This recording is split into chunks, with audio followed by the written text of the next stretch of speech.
Boa tarde, meu nome é Neila, sou estudante da ACU, mestrando em Ciências da Saúde Coletiva. Vou apresentar um trabalho para a matéria Docência do Ensino Superior com o tema Bioética. Então, nós vamos ver um poema do Sartre. Não importa o que se fez do homem, mas o que iremos fazer com o que fizeram dele. Então, nós temos desafios éticos. O maior presente que a humanidade recebeu é a livre escolha. É verdade que estamos limitados em nosso uso da livre escolha, mas o pouco que nos cabe é tanto e, potencialmente, vale tanto que, só por isso, a vida já merece ser vivida. Prêmio Nobel da Literatura em 1978. Nós vamos falar sobre bioeticistas, filósofos modernos. Então, nós temos as primeiras pessoas a falar sobre a bioética. Nós temos Joseph, em 1971, que introduz os termos de bioética, com um sentido distinto da ética médica, enquanto ética das ciências e da vida. Novo domínio de reflexão sobre a questão humana, a sua dimensão ética no âmbito da prática clínica, na investigação científica em seres humanos, que recorre sistemas éticos já existente, tem como finalidade salvaguardar a dignidade da pessoa ao nível da sua singularidade e a universalidade da sua humanidade. Depois nós temos o Van Rensselaer Potter, 1911 a 2001. Ele colocou uma ponte entre as ciências e a humanidade. Ele propunha o termo bioético como forma de enfatizar dois componentes mais importantes de atingir uma nova sabedoria, que é tão desesperadamente necessária: conhecimento biológico e o valor humano. Beauchamp, ele sustenta os 4 princípios da reflexão da bioética, da prática clínica: o princípio do respeito à autonomia, o princípio da beneficência, o princípio da não maleficência e o princípio da justiça. Nós temos também Ivone Garrafa, é professor titular e coordenador da Cátedra da Unesco e da Bioética do UNB. Ele é professor da disciplina de Bioética, do mestrado também em Bioética e do doutorado. Ele fala sobre bioética cotidiana. O que ele fala? Uma análise que envolve sobre novos temas, sobre nascer, viver, morrer, de pessoas e comunidade. É um mundo que é avançado e globalizado, mas que tem contradições, como a maioria da população sem acesso a benefícios decorrentes do avanço científico e tecnológico. Trata da relação indispensável entre a ciência e a natureza, discute temas cadentes relacionados à equidade, trabalho e conflitos éticos decorrentes. Analisa o corpo humano desde a escravidão ao biomercado, aprofundando o estudo crítico da saúde global. Mostra novos rumos morais a serem observados pela sociedade democrática do terceiro milênio. Ele tem um livro que desnuda, analisa com clareza a nova realidade ética cotidiana e nos dias que estão por vir. Essa é Eliane Elisa Azevedo, geneticista e bioeticista, escritora desse livro, O Direito de Vir a Ser Após o Nascimento. Publicou em 2000 O Direito de Vir a Ser Após o Nascimento. Titular de Bioética da Universidade Estadual de Feira de Santana, foi indicado à Comissão Nacional de Ética de Pesquisa do Ministério da Saúde, acompanha a Comissão sobre Acesso ao Uso do Genoma Humano. Ela é médica geneticista, ex-diretora da UFEBA, coordenadora do Centro de Estudos e Pesquisa, membro da Comissão Nacional de Ética e Pesquisa e coordenadora do núcleo do PESALSA, Ensino Transdisciplinar em Bioética. Nós temos aqui a Débora Diniz, que é escritora do livro Que é Bioética, e a sua coautora Diz Guilherme. Débora Diniz, antropóloga, doutora em antropologia pela Universidade de Brasília, UNB, pesquisadora associada à bioética de gênero na Universidade Leeds, Reino Unido, diretora da organização não governamental ANIS, desenvolveu pesquisa relacionada aos direitos reprodutivos, direitos fundamentais, ética e gênero, ainda é bolsista da Fundação MacArthur, professora visitante da Universidade Estadual do Rio de Janeiro, diretora do Feminist Approach to Bioethics Newark e do Center of the Study of Global Ethics, da Universidade de Birmingham, do Reino Unido, e autora de artigos, vídeos e livros sobre o tema de bioética, da ética feminista e dos direitos humanos. Recebeu em 2002 o prêmio Manuel Velázquez Soares de Bioética, concedido pela Organização Pan-Americana de Saúde da OPAS.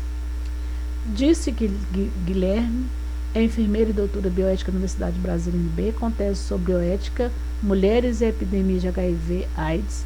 Nessa universidade, atua como professor de enfermagem, professora, orientadora e pesquisadora do programa de pós-graduação em Ciências da Saúde, membro do Comitê Ética, vice-diretora da Faculdade de Ciências da Saúde, a primeira secretária da Sociedade Brasileira de Bioética. José Roberto Goldin, licenciado em Ciências Biológicas, mestre em Educação, doutor em Medicina, na Bioética, e sua tese é sobre consentimento informado em pesquisa. Então vamos lá ao histórico. O início da bioética se deu no começo da década de 70. Nós vimos que já tinha alguns rumores antes de 1970, né? Com a publicação de duas obras importantes de um pesquisador e professor norte-americano da área de oncologia, Van Porter. Estava preocupado com a dimensão dos avanços das ciências, principalmente a biotecnologia. Assim propôs um novo ramo de conhecimento que ajudasse as pessoas a pensar nas possíveis implicações, seja ela positiva ou negativa, e dos avanços da ciência sobre a vida humana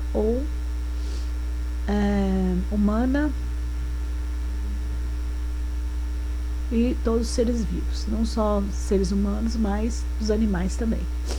Ele sugeriu que se estabelecesse uma ponte entre as duas culturas, a ciência e a humanística, guiado pela seguinte frase: nem tudo que é cientificamente possível é eticamente aceitável. Então, se é cientificamente possível, mas não quer dizer que podemos fazer com o ser humano. Nós vemos várias atrocidades aí cometidas em nome das ciências, né? Para Hans Porter, devemos retomar alguns conceitos históricos para compreender melhor a influência dessa época. Então vamos lá no século antes de Cristo, 5 a.C. Como que era formada a sociedade? É formada por castas, né? Nós tínhamos as camadas sociais bem definidas e separadas entre si, e que faziam com que fosse piramidal. Então nós tínhamos a base e nós tínhamos a ponta da pirâmide. Conforme vai diminuindo, nós temos as camadas mais o topo, né? Então veio surgir também o cartesianismo, estabelecido por René Descartes no século XVII. Esse método cartesiano, ele propôs a fragmentação do saber, com a divisão do todo em partes, para estudá-lo isoladamente, mas contribuiu muito para as ciências. Mas esse cartesianismo gerou a superespecialização do saber entre os saberes da área da saúde. Então ele fragmentou o conhecimento em várias partes. Então vamos ver os antecedentes históricos com a relação à linha do tempo. Então lá vamos iniciar lá em 1990. O que aconteceu em 1990? Aparece o primeiro documento que estabelecia explicitamente os princípios éticos da experimentação humana, formulada pelo Ministério da Saúde da Prússia. Então nós temos Desartes e Lubeck. Em 1961, foi publicada 14 diretrizes para terapêutica em pesquisa em seres humanos. Determinava uma maneira muito mais precisa e restrita aos padrões técnicos e éticos de pesquisa.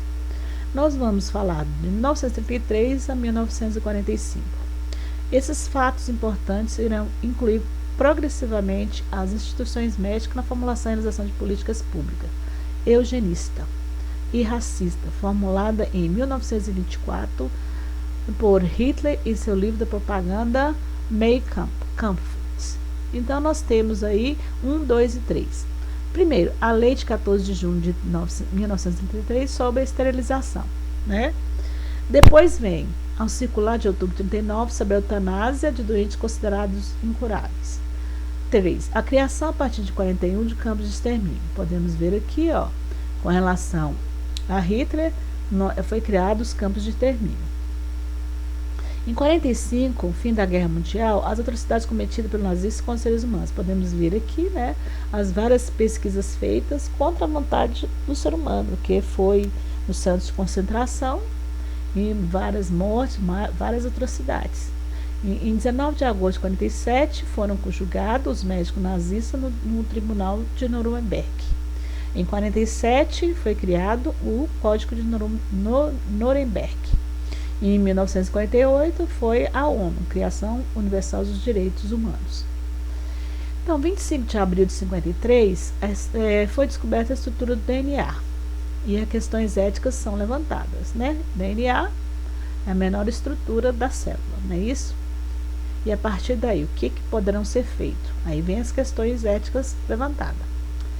Primeiro transplante renal realizado entre dois gêmeos univitelinos. O irmão que recebeu o rim só veio morrer 8 anos após. Então, em 23 de dezembro de 54, nós tivemos o primeiro transplante de rins entre gêmeos. 9 de março de 60, Comitê de Seleção de Diálise de Seattle. A máquina de hemodiálise e shunt arteriovenoso e fístula arteriovenosa possibilita tratamento de pacientes com falência renal. Então, veio a máquina de hemodiálise para esses pacientes que precisavam, né? Com problemas renais crônicos. Em maio de 1960, foi a pílula do anticoncepcional, a liberdade, né, de usar a pílula. A vida sexual e social ocidental foi revolucionada. Emergência da bioética feminista, seguindo os debates sobre a questão do aborto. Aí vem a questão do aborto, da vida, né? Em 66, um artigo de Henry Berks, publicado no New England Journal of Medicine, denunciou inúmeros casos de artigos científicos publicados com inadequação ética. Então, vem a questão dos artigos. Cadê o livro Consentimento Informado? A questão de publicar artigos com seres humanos, né? Então, vem desde 1996. É tanto que hoje nós temos o Conselho de Pesquisa, né? De Ética em Pesquisa. Em 1967, ocorreu o primeiro transplante de coração. Remete à questão da definição de morte, uma vez que é necessário o coração que ainda esteja batendo para ser transplantado, né? O coração é de uma pessoa que o coração ainda está funcionando, né? Em 5 de agosto de 68, definição de morte cerebral, a discussão sobre eutanásia e distanásia. Então, em 1968 já existe essa questão da eutanásia e a distanásia. Em 70, Potter cria neologismo liberal. Em 78, publica o livro Bioethics Back to the Future of the VR, Potter. Então, esse é o livro publicado por Potter, Bioética. Em 1962 a 72, 3 casos mobilizaram a opinião pública americana. Em 63, o Hospital Israelita das Doenças Crônicas de Nova York foi injetado células cancerosas vivas em idosos doentes. Em 50 e 71, entre 50 e 70, o Hospital Estadual de Willowbrook, em Nova York, injetaram vírus da hepatite em crianças com deficiência mental. Em 1932, no estado de Alabama, o que foi conhecido como caso de Tuskegee, 400 negros com sífilis foram recrutados para participar de uma pesquisa de história natural da doença e foram deixados sem tratamento. Aí surgiram as questões que foram polêmicas nos Estados Unidos. 74 e 78 veio um relatório de Belmonte. Esse relatório de Belmonte apresenta os princípios éticos considerados básicos e que deveriam nortear a pesquisas biomédicas em seres humanos. Então, nós temos aqui, em 1978, 3 princípios. O primeiro princípio é o princípio do respeito às pessoas, o segundo princípio é da beneficência e o terceiro princípio é da justiça. Em 25 de julho de 78, no nascimento de Louis Brown, o primeiro bebê de Proveta, que abriu novas possibilidades de tratamento médico para casais com problemas de fertilidade, a fertilização in vitro, né? Em 79, o livro Principles of Medical Ethics de the Berkshire Children, considerado o texto de referência da corrente bioética conhecida como principalismo, que é de fato a especificação da ética contida no relatório de Belmont e que se baseia em 4 princípios, isto é, não absolutos, que são os seguintes. Então, nós vimos que em 79 os princípios já são 4, não 3. Princípio do respeito da autonomia, princípio da não maleficência, princípio da não beneficência, princípio da justiça. Conceito de ética. Bem, bios, que é a vida humana em grego, e etike, caráter, hábito. Em grego ainda temos biotos, vida boa, que vale a pena viver. Com a explosão de um bios técnico-científico atrelado a um ethos liberal, ressurgem novamente os debates sobre o que é ou não eticamente viável para a dignidade humana. Um dos conceitos que define a bioética, ou ética da vida, nós chamamos bioética ou ética da vida, é que esta é a ciência que tem como objetivo indicar os limites e as finalidades da intervenção no homem sobre a vida, identificar os valores de referência racionalmente prosponíveis, denunciar os riscos das possíveis aplicações, necessita ser estudada por meio de uma metodologia interdisciplinar. Isso significa que os profissionais das diversas áreas, profissionais da educação, do direito, da sociologia, da economia, da teologia, da psicologia e da medicina, devem participar das discussões sobre os temas que envolvem parte da teologia sobre a vida. Então, a bioética ela envolve todas as áreas, né? Desde a educação até a medicina. A palavra bioética ela designa um conjunto de pesquisas de discurso e prática, via de regra, pluridisciplinares, que têm por objetivo esclarecer e resolver questões éticas suscitadas dos avanços e aplicação da tecnociências médicas. A rigor, a bioética não é nem disciplina, nem uma ciências, nem uma nova ética, pois a sua prática e seu discurso se torna a interseção entre várias tecnociências, em particular a medicina, a biologia, com suas múltiplas especializações, ciências humanas, sociologia, psicologia, politologia, psicanálise e disciplinas que não são propriam espaços de encontro, mais ou menos conflitos de ideologia, moral, religião, filosofia, ciências. Então, são áreas que existem muitos conflitos. Na área da religião, nós podemos falar sobre as testemunhas de Jeová com relação à transfusão de sangue. Nós vamos discutir mais embaixo. A ética, para começar, o direito da maneira geral. A filosofia, a teologia, passar a discussão sobre os problemas impostos pelo desenvolvimento tecnológico. Então, esse desenvolvimento é benéfico, é mais tecnicista, o que eu vou trazer de vantagem para o ser humano? Um tratamento é viável, ele é ético, ele vai trazer algum benefício para a vida do paciente, ele não vai causar nenhum mal. Então, eu não posso, como profissional de saúde, obrigar uma pessoa a fazer um tratamento que a pessoa não quer ou a família não deseja, que vai trazer, às vezes, algum sofrimento e que não vai prolongar a vida da pessoa, né? Foi somente com a publicação dos princípios da ética biomédica do filósofo Tom Beauchamp e do teólogo James Childress, em 79, é que a bioética consolidou sua força teórica, especialmente nas universidades estadunidenses, né? No Brasil, vem tardiamente entre nós.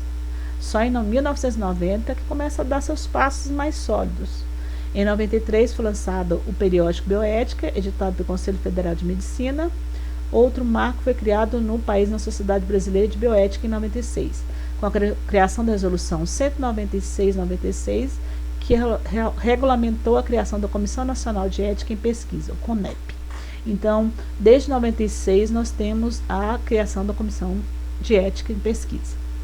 Com a criação dos comitês locais de ética em pesquisa, houve lance de divulgação e popularização da bioética, e mais especificamente da teoria principalista, que já foi ela referência teórica para os textos de resolução do Conselho Nacional de Saúde. Então, esse periódico de bioética eu conheço, eu tenho aqui umas 2 edições, do Conselho Federal de Medicina de Brasília.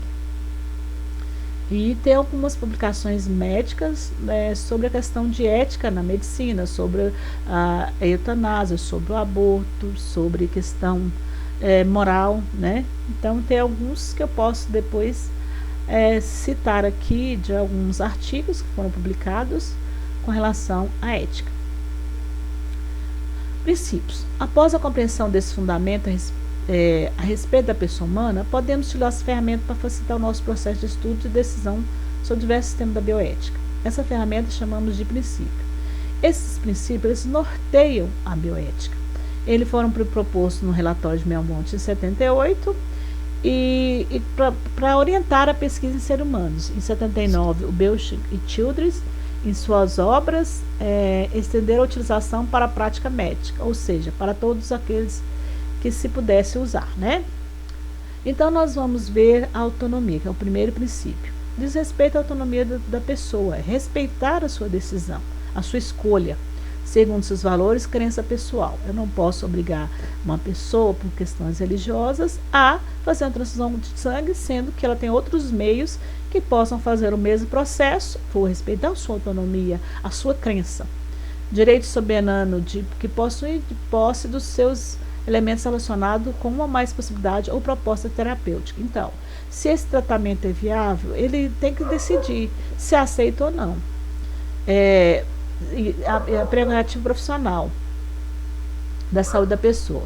Precisa da liberdade de respeito à pessoa. Requer respeito a todos, e em especial os profissionais de saúde pelo seu doente. Então, eu não posso impor um tratamento se a família ou o paciente não quer. Eu tenho que respeitar a sua autonomia.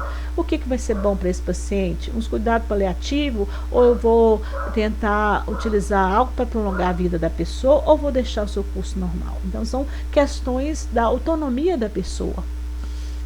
Um modo livre, independente, informação disponível para fundamentar a sua escolha. Limitações. Recorrer ao princípio da beneficência e da não maleficência. Eu vou trazer benefício, esse novo tratamento, eu não vou causar nenhum mal para ela. Todo indivíduo tem de ser consagrado direito de autor da sua própria destino, optar pelo caminho que quer dar à sua vida. Então, autonomia, respeitar um dos princípios da autonomia. Nós temos da beneficência, a obrigação de não causar dano ou de extremar os benefícios e minimizar os riscos. O profissional deve ter em mente então, nós não podemos causar um dano para a pessoa sem minimizar os riscos, né? Nós temos benefício, vai trazer um bem ou não. Nós temos da não maleficência, né? Da não maleficência. A obrigatoriedade de não causar mal ao outro. É o dever do profissional, além de ajudar, também não causar dano ao paciente. Que toda e qualquer ação deve ser obrigatoriamente trazer benefício ao paciente. Nós temos da justiça. Você tem que ser imparcial na distribuição dos riscos e benefícios, não podendo a pessoa se tratar de maneira distinta da outra, salvo se houver uma diferença relevante. Então, nós temos o princípio da justiça, ou seja, da equidade. Eu tenho que tratar todas aquelas pessoas com o mesmo sintoma, com a mesma doença, de forma igual. Lógico que um tratamento diferenciado por cada grau de evolução da doença, né? Cada um, se é um tratamento paliativo, eu não vou dar aquele que está fazer a quimioterapia, no caso do câncer. A pessoa que está com tratamento paliativo, ela acessa esses procedimentos, é só para aliviar a dor, né? O que seria a ética? É o estudo do juízo de apreciação que se refere à conduta humana, suscetível de qualificação do ponto de vista do bem e do mal, seja relativamente determinada na sociedade, seja de modo absoluto. Esse é o conceito de ética. Ética não significa ser bioética. São distintos. Moral. Parte da filosofia que trata dos costumes, deveres e modo de proceder do homem para com os outros homens. Caudas Aulet é um sistema de normas, princípio de valores segundo o qual são regulamentadas as relações mútuas entre os indivíduos ou entre estes e a comunidade. Então, nós temos o conceito de ética, que é o juízo de apreciação, a moral, que trata os costumes, deveres e modo de proceder do homem, e dignidade. O interesse do bem-estar do ser humano deve prevalecer sobre o interesse isolado da sociedade ou da ciência, escalonando assim o valor da dignidade do processo científico. Então, vamos ver as questões atuais, algumas questões relevantes. Há uma série de questões que fogem de debates confessionais sobre a tentação de criar uma nova raça ou de imitar Deus, criar um novo ser humano. O acesso ao medicamento protegido por leis e patentes, como no caso da AIDS, nos países da África, então nós temos alguns conflitos, né? Então, o que foge é o debate normal. Nós temos o acesso a medicamento e patentes, no caso do AIDS na África, havendo distribuição indiscriminada de remédios, cujos efeitos colaterais não são ainda conhecidos, como o caso do Tamiflu contra a nova gripe. Questões que envolvem proibições morais como aborto e anticoncepcionais, a pesquisa com células-tronco embrionária, a comercialização de alimentos transgênicos, etc. O Brasil entrou recentemente para o grupo dos países que permite as pesquisas que utilizam células-tronco, extraídas dos embriões congelados em clínicas de fertilização, O julgamento atraiu a militância de portadores de doenças degenerativas pela liberação e também militantes ligados à Igreja Católica, contrários à pesquisa. Então, é uma polêmica, né? De um lado, essa utilização de células-troncos vai ajudar essas pessoas portadoras de doença degenerativa, e tem a questão religiosa, a igreja, né? Que é contrária à pesquisa. Então, existe um conflito aí. Proceder que a bioética é um lugar de confronto de interesses e também de ideias. O que mais você irá ver nessa aula é a palavra dilema. Dilema da eutanásia, do aborto, do consentimento informado, do desmatamento da floresta, do cultivo, da comercialização de alimentos transgênicos, do aborto, do aquecimento global versus aquecimento da economia, dilema de produção de armas versus produção de alimentos, tráfico de órgãos ou seres humanos. Os problemas relacionados à bioética têm início quando surgiu o iluminismo, uma crença exagerada no poder da ciência é resolver todos os males da vida. Aí vem o cientificismo. Princípios e razões para o surgimento da bioética foram: abuso na utilização de animais em seres humanos em experimentos, surgimento acelerado de novas técnicas desumanizantes que apresentaram questões inéditas, como por exemplo clonagem de seres humanos, né? Que não pode ser, hoje o ser humano não pode ser clonado, foi clonado somente a ovelha Dolly, né? A percepção da insuficiência dos referenciais éticos tradicionais, pois devido ao rápido progresso científico, tornou-se fácil constatar que os códigos de ética ligados às diferentes profissões não acompanharam o rápido progresso científico, sendo diversas vezes suficiente para julgar os temas polêmicos da bioética. Então, nós temos aqui a influência das referências teóricas tradicionais e o progresso da ciência. Então, não tem como um estar ligado aos outros sem as questões das polêmicas, né, dos dilemas. Então, nós vamos ver aqui algumas legislações internacionais. O Pacto Internacional é o direito civis e políticos. Pacto Internacional, direito econômicos, sociais e culturais. Elaborados em Nova York, consagraram a diminuição da mortalidade infantil e desenvolvimento da saúde da criança. Reconhece o direito de cada um a participar da vida cultural e beneficiar do progresso científico e das suas aplicações. Declaração Universal dos Direitos Humanos, da Unesco, né, sobre o genoma humano, em 1997. O patrimônio genético é considerado patrimônio da humanidade. Cada indivíduo tem o direito ao respeito da sua dignidade e direito quaisquer que sejam suas características genéticas. O direito de cada pessoa decidir se as informações ou não dos resultados dos seus exames genéticos e suas consequências deve ser respeitado. Nós temos a legalização brasileira sobre o processo de doação e transplante de órgãos, que constitui um pacote de leis, decretos, resoluções e portarias, do qual destaca a lei. Então, nós temos a legislação, né, da doação e transplante de órgãos, nós temos a Lei 9.404, de 4 de fevereiro de 97, dispõe sobre a remoção de órgãos, tecido e parte do corpo humano para fins de transplantes, tratamento e da outras providências. Decreto 2.268 de 97. Lei 10.211, de 23 de março de 2001. Altera o dispositivo da Lei 9.434, de 4 de fevereiro, o Decreto 2268, de 30 de julho de 97, e regulamenta a Lei 9.434, que cria o Sistema Nacional de Transplante, STN, e as centrais de notificação, capacitação e distribuição dos órgãos. O que é que acontece? Então, tem que ter uma lei para regularizar, porque senão vai haver, mas pode acontecer, existe uma fila, e a pessoa tem que obedecer essa fila de transplante, né, de doação de órgãos.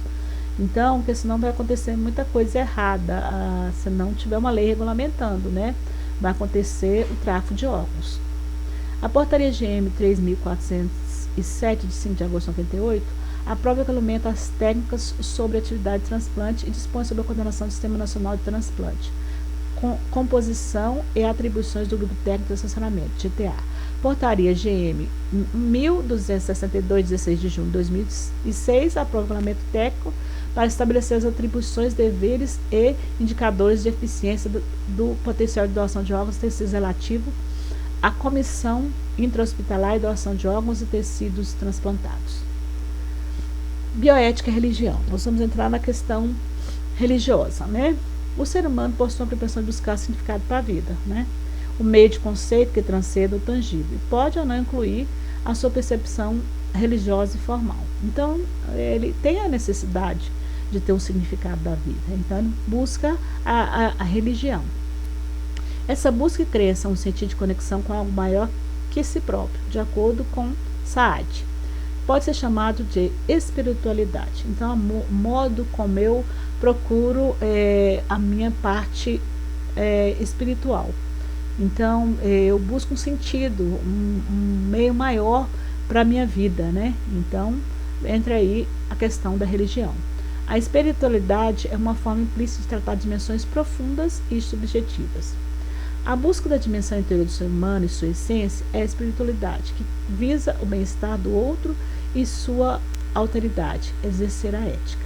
Sem ética, os valores morais como compaixão, solidariedade, compreensão e justiça desaparecem, impede-se um desmistificar o que é certo e o que é errado. São esses valores que inspiram o nosso modo de ser e de agir, tornando nossa conduta profícua e sábia, portanto ética. A Igreja tem contribuído a reflexões bioéticas na América Latina. A questão é, quando o ser humano passa a existir? A resposta a essa pergunta define um rumo e abordagem sobre a reprodução assistida e o aborto. Pesquisa com células-troncos e manipulação genética. Segundo Goldin, no processo da tomada de decisão do sistema de crença de uma pessoa, tem um papel fundamental. Essas crenças incluem as religiões que afetam sua percepção, a leitura do mundo, o conjunto das alternativas disponíveis e a seleção da ação que irá realizar ou não. Transfusão de sangue para paciente, nós podemos também falar sobre transfusão de sangue para pacientes de testemunho de Jeová. Doação de órgão pelos budismo e tibetanos. Então, nós vamos ver aqui a questão da transfusão de sangue da testemunha de Jeová. Eles colocam na Bíblia, vou ler aqui para vocês, Atos 15, 25 e 28 e 29. Pois parece bem ao Espírito Santo e a nós não vos impor maior encargo além dessas coisas essenciais, que vos abstenheis das coisas sacrificadas a ídolos, bem como do sangue, da carne de animais sufocados e das relações sexuais ilícitas. Dessas coisas fareis bem se vós guardardes. Saúde. Então, esse é o versículo que eles utilizam para não aceitar de Atos 15, 28 e 29, para evitar o sangue. Então, eles dizem que tem outros meios para fazer a aplicação do sangue que não seja a receber sangue de outra pessoa. Então, vamos ver aqui a questão da transfusão de sangue e a religião, né? As testemunhas de Jeová. Oi, olá, meu nome é Luciana Munhoz. Eu sou a Thais Maia e nós somos as Bioéticas e o nosso canal é voltado para a esfera da saúde e do direito. Hoje nós vamos falar sobre transfusão de sangue e testemunhas de Jeová.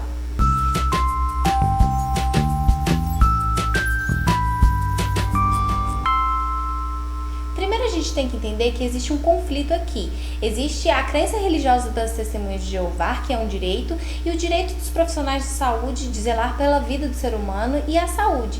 E acima desses existe o princípio fundamental da dignidade humana. E é interessante também a gente comentar como que vai ser a nossa visão aqui sobre o que nós vamos comentar. O nosso recorte é para casos de urgência e emergência em que há risco de vida, né? Porque a gente já sabe que existem hoje alternativas sintéticas e que devem ser levadas em consideração para se evitar ao máximo uma situação em que o testemunho de Jeová se veja ali com uma indicação de transfusão de sangue e esteja colocado nesse conflito que a Luciana colocou. Então, se por um lado tem a autonomia da testemunha de Jeová, da crença religiosa, por outro lado existe a autonomia do profissional de saúde em zelar e cuidar da vida do ser humano.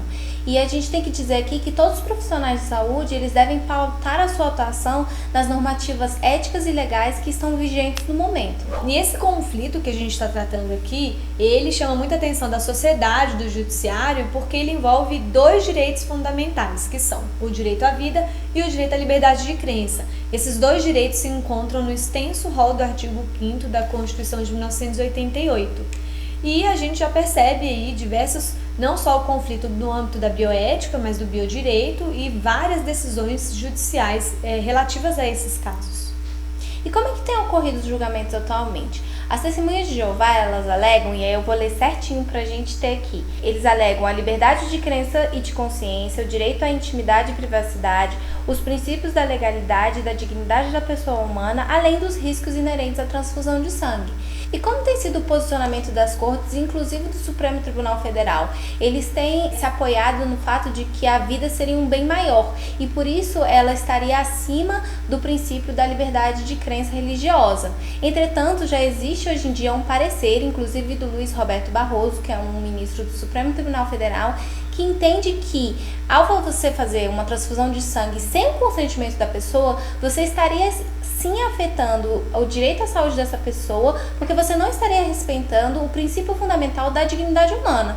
Então a gente já tem esses dois posicionamentos, a gente tem efetivamente esse duelo dentro das nossas cortes. Esse posicionamento do Barroso é extremamente interessante e já tem sido utilizado para fundamentar decisões que consagram o direito à autonomia do paciente. Lembrando que o princípio da autonomia é um princípio da bioética que a gente já conversou com vocês. Entretanto, no âmbito jurídico, esse movimento ele ainda é um tanto recente. E como a Luciana falou, a maioria das jurisprudências que a gente encontra, na verdade, consagram o direito à vida em relação ao direito à liberdade de crença. E aí a gente tem que pontuar aqui com vocês que essas decisões que consagram mais o direito à vida, elas são baseadas na Resolução 1021 de 1980 do Conselho Federal de Medicina, que fala especificamente que deve ocorrer a transfusão de sangue no caso de riscos de vida, ainda que o paciente se negue a isso.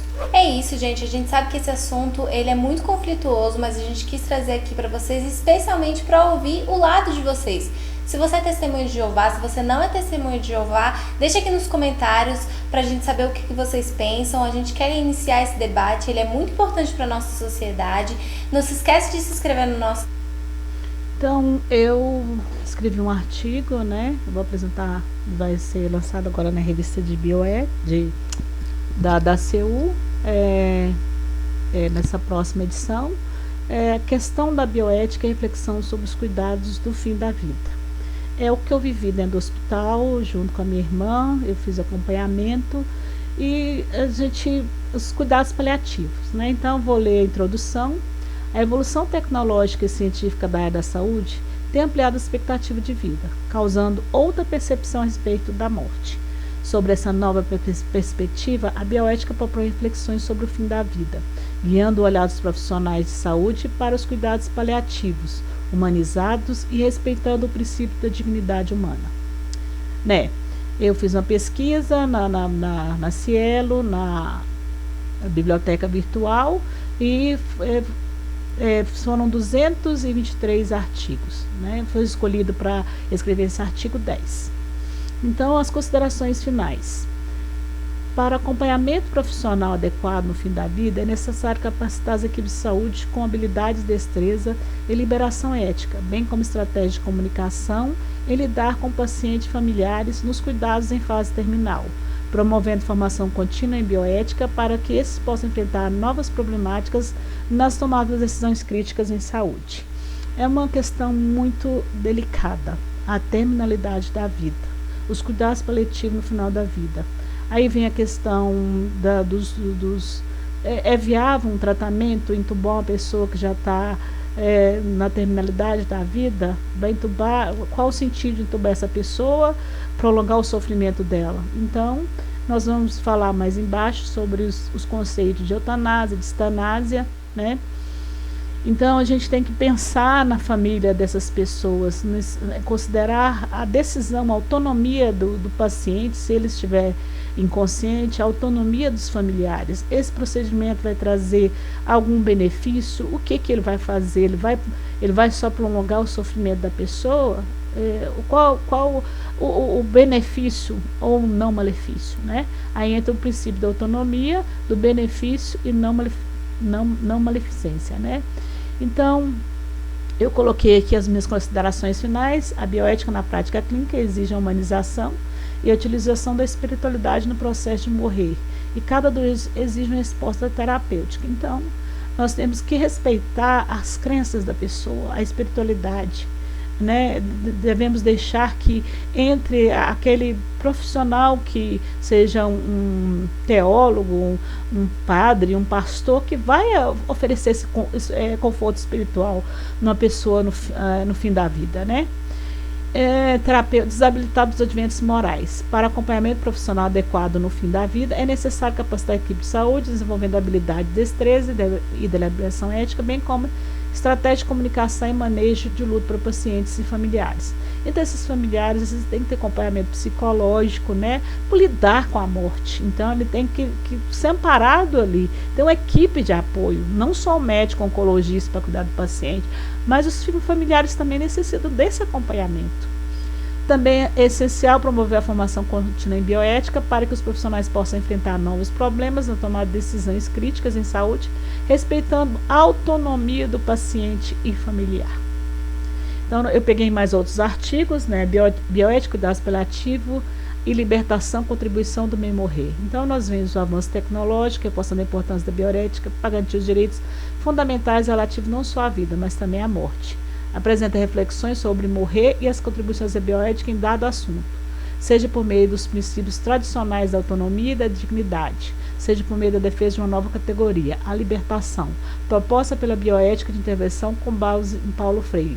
Trata uma pesquisa qualitativa, abordagem hermenêutica, reflexiva, sociocrítica e analítica, cujo objetivo é mostrar que a libertação pode contribuir para formar profissionais e pacientes mais críticos, comprometidos e livres, capazes de enfrentar um momento de tanta vulnerabilidade como o momento da morte. O artigo defende que a adoção de conceitos de libertação na reflexão bioética sobre o cuidado paliativo sobre contribuir do processo morrer bem. Outro aqui, conflitos bioéticos nos cuidados fim da vida. Essa revisão integrativa propõe o objetivo de identificar os principais conflitos entre pacientes e cuidados no fim da vida, familiares e equipe de saúde sobre a ótica da ética principalista. A partir da pesquisa em base de dados, chegou a amostra de 12 publicações. A avaliação técnica e a análise de conteúdo levou 3 categorias temáticas: condutas profissionais, respeito à autonomia do paciente e o princípio da beneficência, princípios bioéticos no contexto dos cuidados do fim da vida, dilemas bioéticos neste mesmo cenário. Autonomia, beneficência são fatores preponderantes do cuidado do fim da vida, retificando a ideia de que o paciente é o ator principal e necessita de assistência humanizada e digna. Além disso, constataram fragilidades no processo de educação e comunicação e na relação entre equipe, enfermos e familiares. Então, é uma questão muito delicada, né, gente? Temas de bioética no cuidado do fim da vida, a abordagem do cuidado paliativo tem relação direta com os princípios da bioética e da beneficência, não maleficência, autonomia e justiça, pois o tratamento de paciente com doença sem possibilidade de cura exige profissional atenção refinada, sensível e humanizada. Além do alívio das dores, o apoio espiritual é muito importante para o bem-estar da pessoa sob cuidados paliativos e deve estar presente em todo o processo, integrando as ciências biológicas e humanas. Ao tentar amenizar o sofrimento do paciente terminal, o profissional deve envolver além do esperado. Alguns estudos apontam a necessidade de cautela na forma de proceder neste contexto para evitar exacerbação e fadiga profissional por compaixão. Dependendo do indivíduo, prognóstico e expectativa de vida, a esperança é desejável, sendo a força propulsora de luta pela vida, quando ainda existe possibilidade de cura. Entretanto, basta salientar que em algumas situações a esperança pode gerar conflito entre familiares e pacientes, prolongando o sofrimento humano na tentativa de evitar a morte a qualquer custo, sendo a possibilidade dos profissionais de saúde administrar as expectativas no cuidado do fim da vida. Crença em saúde, evolução do sistema de crença, colabora a aderência de vida à psicoterapia, assim como os melhores resultados em intervenção. A bioética é ética aplicada, que ocupa do uso correto das novas tecnologias na área das ciências médicas e solução adequada dos dilemas morais, por ela apresentado. A situação de vida e morte envolve vários personagens, pacientes, familiares, equipe de saúde, além de instituições hospitalares. Numa relação simétrica, qualquer decisão envolve todos esses personagens, arrolando os prós e contras a cada uma dessas opções. Quando a discussão está em jogo, está em torno da dignidade, não só durante a vida, mas também com a aproximação da morte. Reprodução assistida. O que seria a produção? Um conjunto de técnicas auxiliares no processo de reprodução humana, sendo divididas em métodos de baixa e alta complexidade. Técnicas de baixa complexidade, coito programado e inseminação intrauterina, são de menores custos. Técnica de alta complexidade, fertilização in vitro e a injeção intracitoplasmática de espermatozoides.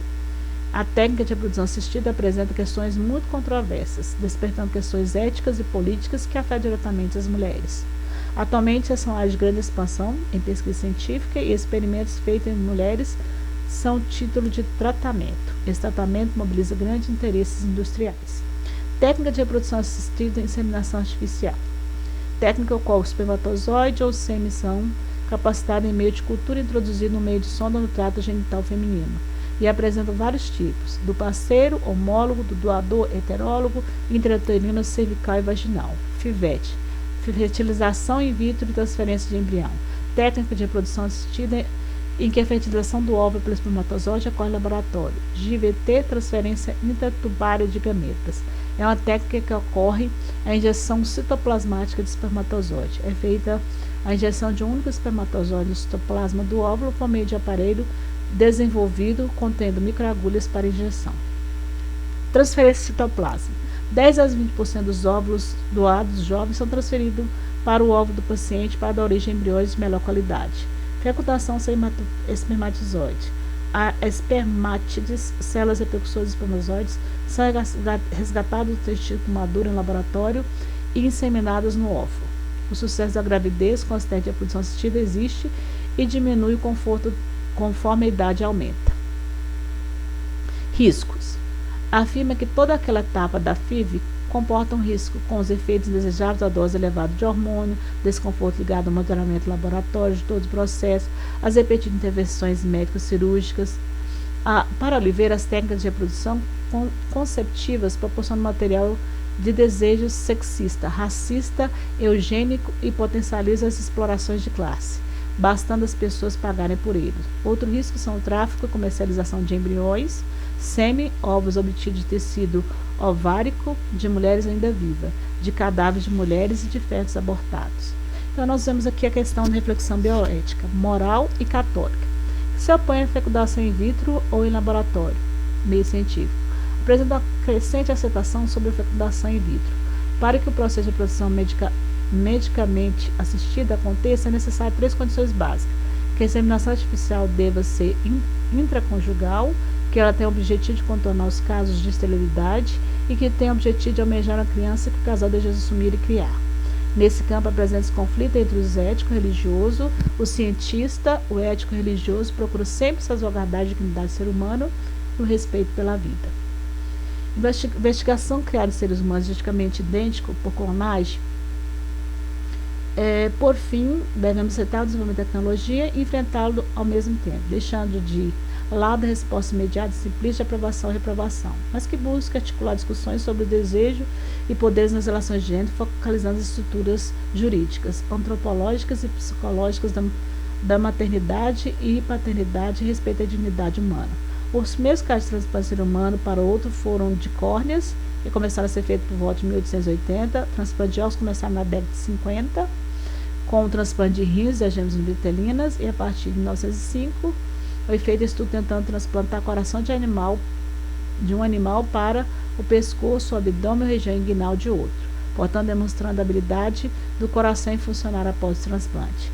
Em 67 foi usado o primeiro transplante cardíaco ser humano para ser humano. No Brasil, o pioneirismo deve-se ao Dr. Zerbini, no Hospital das Clínicas da FMUSP. Em 26 de maio de 68, realizou o primeiro transplante de coração de João Ferreira de Cunha, que sobreviveu 27 dias. O caso de sobrevivência mais longo do mundo de transplante de coração é o Emanuel Vitria, que sobreviveu por 18 anos com o coração transplantado. Nós temos a Associação Brasileira de Transplante de Órgãos, que mostra o número de doação caiu em todo o Brasil. E a doação de órgãos foi feita em 5,4% dos doadores. Esses índices de doação está caindo no Brasil. Em 2010 foi para 6,4%, em 2000 houve retomado o crescimento, 7,2% doadores. Santa Catarina é o estado com maior destaque de doadores de órgãos e o primeiro a ultrapassar a marca dos 15 doadores, atingindo a marca 16,7 em 2008. Seguinte vieram os estados do Rio Grande do Sul com 11,2, São Paulo com 12, Ceará com 10,1 doadores por milhão de população. A problemática é o suprimento de órgãos para transplante. Somente na comunidade europeia, em 92, 50 mil pessoas esperavam uma doação. O número de doações é diverso de país para país, depende da série de fatores, como nível educacional, programas de estímulo, legislação adequada, infraestrutura médica para a captação e aproveitamento dos órgãos. Agora vamos entrar numa questão da eutanásia, distanásia e ortotanásia. O que seria eutanásia? É como um ato de antecipar a morte. É como se fosse antecipar sua morte. A distanásia caracteriza pela morte lenta, com sofrimento, enquanto a ortotanásia representa a morte natural. Então, eutanásia você vai antecipar a morte, a distanásia você vai prolongar a morte. E a ortotanásia é uma morte natural, sem antecipação e prolongamento. Legalizada na Holanda e na Bélgica e em outros países, ela é legalizada, a eutanásia em alguns países, no Brasil não. Tem de ser discutido com relevância na mídia, no sistema judiciário e na sociedade diversas polêmicas ligadas a pacientes terminais. A distanásia significa prolongar exagerado de morrer. A distanásia é aquela feita pelo médico, ele visa salvar a vida em paciente terminal, causando sofrimento, né? Obstinação terapêutica. Resulta da determinação da ação médica cuja medida terapêutica se torna mais nociva do que benéfica. Ele quer prolongar a vida. Então, nós chamamos de distanásia. Ele quer que o paciente fique vivo. Então, ele vai usar as terapêuticas para prolongar esse sofrimento, sendo que a pessoa está numa fase já bem avançada, né? Enquanto a eutanásia significa abreviação da vida, a distanásia é prolongamento da vida a qualquer custo. A ortotanásia é a síntese da ética dos valores, morrer com dignidade, de respeitar a vida humana. Entretanto, a eutanásia é legal na maioria dos países, já que envolve a vida humana. Os profissionais contra essa prática afirmam que a vida humana é inviolável e ninguém tem o direito de abreviá-la. Eutanásia ativa ou voluntária é feita pela administração de medicamento ou realização de algum procedimento com o intuito de levar o paciente à morte, após seu consentimento. Então, vai administrar um medicamento ou algum procedimento para que ele venha a óbito. O suicídio assistido é de realizar quando o médico fornece medicamento para que o próprio paciente possa abreviar a vida. Eutanásia ativa ou ativa e involuntária é a administração de medicamento, realização de procedimento para levar o paciente à morte em situação que o paciente não consentiu previamente. Essa prática é legal em todos os países. A eutanásia ativa e involuntária, ela é proibida nos países. A ativa não, ela é liberada em alguns países. A ortotanásia é praticada por meio de cuidados paliativos, que é uma abordagem de procurar manter a qualidade de vida do paciente e da sua família, em caso de doença grave e incurável, ajudando no controle de sintomas físicos, psicológicos e sociais. Cuidados paliativos são um conjunto de cuidados feitos para a pessoa que sofre uma doença grave e incurável e também sua família, com o objetivo de aliviar o sofrimento, melhorando o bem-estar e a qualidade de vida, seja eles físicos, psicológicos, sociais e espirituais. Aqui nós vamos ver um vídeo sobre eutanásia, ortotanásia.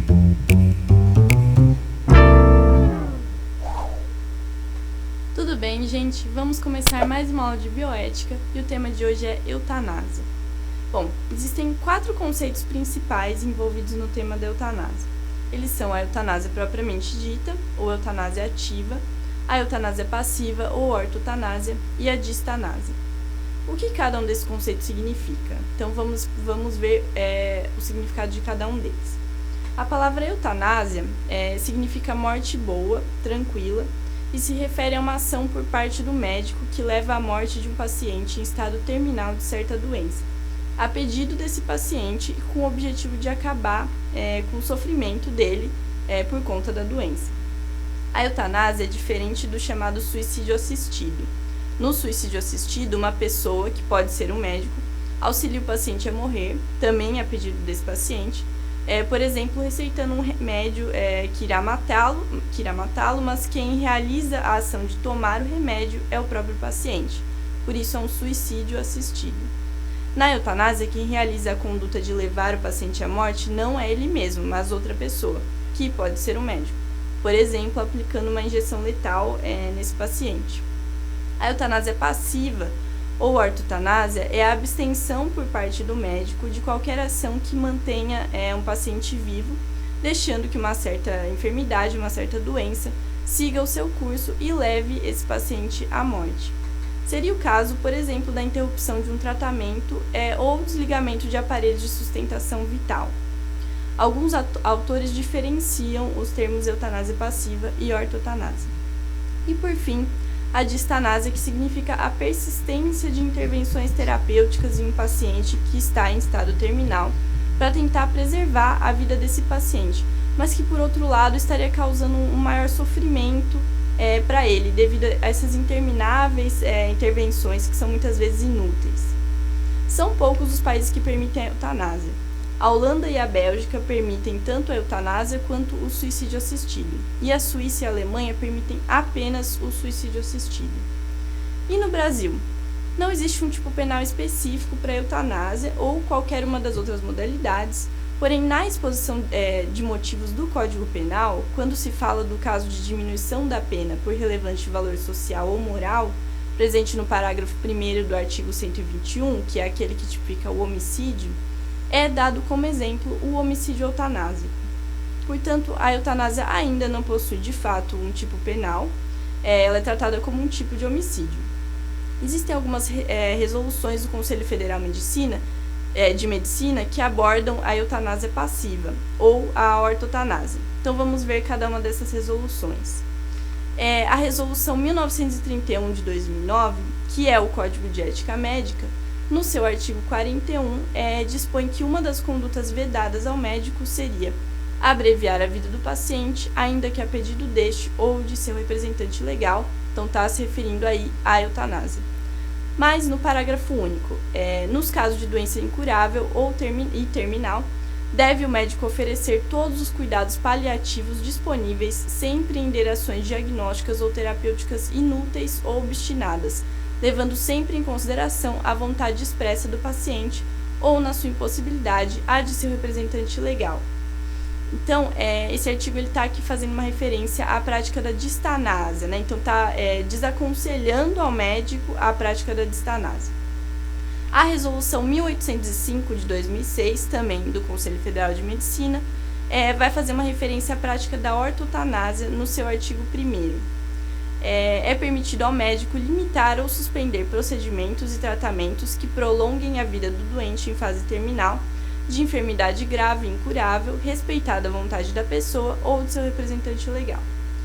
Parágrafo 1º, o médico tem a obrigação de esclarecer ao doente ou ao seu representante legal as modalidades terapêuticas adequadas para cada situação. Parágrafo 2º, a decisão referida no caput deve ser fundamentada e registrada no prontuário. E parágrafo 3º, é assegurado ao doente ou ao seu representante legal o direito de solicitar uma segunda opinião médica. E existe também a Resolução 1995 de 2012 do Conselho Federal de Medicina, que institui as chamadas diretivas antecipadas da vontade, que seriam um direito do paciente de decidir de maneira prévia e expressa a quais cuidados e tratamentos ele quer ou não ser submetido no fim da sua vida, quando ele estiver incapacitado para expressar essa vontade de maneira livre e autônoma. Essas diretivas antecipadas também são chamadas de testamento vital. O Conselho Federal de Medicina afirmou que esse testamento vital não tem relação com a prática da eutanásia, mas sim com a prática da ortotanásia. Mas todas essas resoluções, como eu falei, são do Conselho Federal de Medicina, que é uma autarquia federal. Portanto, essas normas não possuem eficácia apenas entre os membros do Conselho Federal de Medicina. E a sua violação ela pode gerar consequências de direito administrativo, mas elas não possuem força em relação ao ordenamento jurídico nacional. Existem 2 projetos de lei tramitando no Congresso Nacional que propõem uma maior especificação da legislação em relação à eutanásia e às outras modalidades. Então, vamos falar sobre eles. Um deles é a proposta de anteprojeto da parte especial do Código Penal, que alteraria a lei, excluindo a ilicitude da prática da ortotanásia e criaria um tipo penal específico para a eutanásia, inserindo-se os parágrafos 3º e 4º no artigo 121 do Código Penal, referente ao homicídio. Então, o artigo inserido ficaria da seguinte forma: parágrafo 3º, se o autor do crime é cônjuge, companheiro ascendente, descendente, irmão ou pessoa ligada por estreitos laços de afeição à vítima e agiu por compaixão a pedido desta, imputável e maior de 18 anos, para abreviar-lhe o sofrimento físico insuportável em razão de doença grave e em estado terminal, devidamente diagnosticadas, pena reclusão de 2 a 5 anos. Seria o tipo penal da eutanásia. E a exclusão de ilicitude, que vai se referir à prática de ortotanásia. Parágrafo 4º. Não constitui crime deixar de manter a vida de alguém por meio artificial, se previamente atestado por 2 médicos a morte como iminente e inevitável, e desde que haja consentimento do paciente ou, em sua impossibilidade, de cônjuge, companheiro, ascendente, descendente ou irmão. E o segundo projeto de lei é o projeto de lei número 6.715 de 2009, que inseriria o artigo 136A no Código Penal para excluir a ortotanásia como crime. Então, a lei ficaria da seguinte forma: artigo 136A, não constitui crime, no âmbito dos cuidados paliativos aplicados a paciente terminal, deixar de fazer uso de meios desproporcionais e extraordinários em situação de morte iminente e inevitável, desde que haja consentimento do paciente ou, em sua impossibilidade, do cônjuge, companheiro, ascendente, descendente ou irmão. Parágrafo 1º, a situação de morte iminente e inevitável deve ser previamente atestada por 2 médicos. E parágrafo 2º, a exclusão de ilicitude prevista nesse artigo não se aplica em caso de omissão de uso dos meios terapêuticos ordinários e proporcionais devido ao paciente terminal. Então, nós vamos falar aqui um filme Mar Adentro. É uma pessoa que ela teve um acidente na juventude e ficou tetraplégico. E ele queria que fosse liberado do seu país a eutanásia, para que ele pudesse morrer com dignidade, depois de 28 anos. É um filme lindo, eu já assisti. Que ele fala? Considero que viver é um direito, não uma obrigação. Muito bonito o filme, vale a pena assistir. Eu trouxe o trecho da terminalidade da vida, né? Deixa eu ver se eu consigo passar aqui. Señores jueces, autoridades políticas y religiosas, ¿qué significa para ustedes la dignidad? Sea cual sea la respuesta de sus conciencias, sepan que para mí esto no es vivir dignamente. Yo hubiera querido, al menos, morir dignamente. Hoy, cansado de la desidia institucional, me veo obligado a hacerlo a escondidas, como un criminal. Deben ustedes saber que el proceso que conducirá a mi muerte fue escrupulosamente dividido en pequeñas acciones que no constituyen un delito en sí mismas y que han sido llevadas a cabo por diferentes manos amigas. Si aún así el Estado insiste en castigar a mis cooperadores, yo les aconsejo que les sean cortadas las manos, porque eso es lo único que acortaron. La cabeza, es decir, la conciencia, la puse yo. Como pueden ver, a mi lado tengo un vaso de agua conteniendo una dosis de cianuro potásico. Cuando lo beba, habré dejado de existir, renunciando a mi bien más preciado, mi cuerpo. Considero que vivir es un derecho, no una obligación, como ha sido en mi caso. Obligado a soportar esta penosa situación durante 28 años, 4 meses y algunos días. Pasado este tiempo, hago balance del camino recorrido y no me salen las cuentas de la felicidad. Solo el tiempo que discurrió contra mi voluntad durante casi toda mi vida será a partir de ahora mi aliado.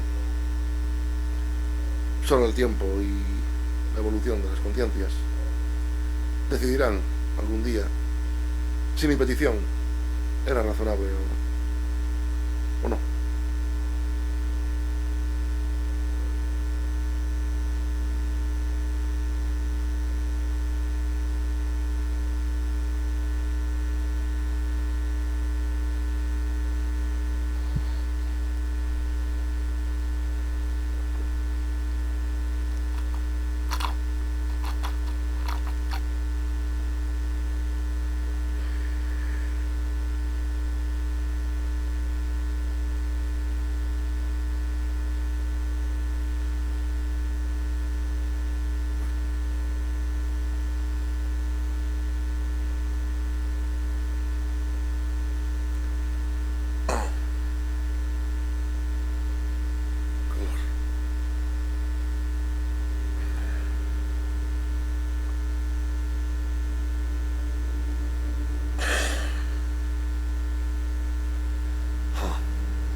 isso aí que eu tenho que falar para vocês sobre bioética, né? E vamos falar sobre as referências bibliográficas, né? Esse é um filme polêmico, essas referências bibliográficas, que ele lutou na justiça para que seria feita a eutanásia, porque ele não tinha autonomia sobre o corpo e no seu país era proibido.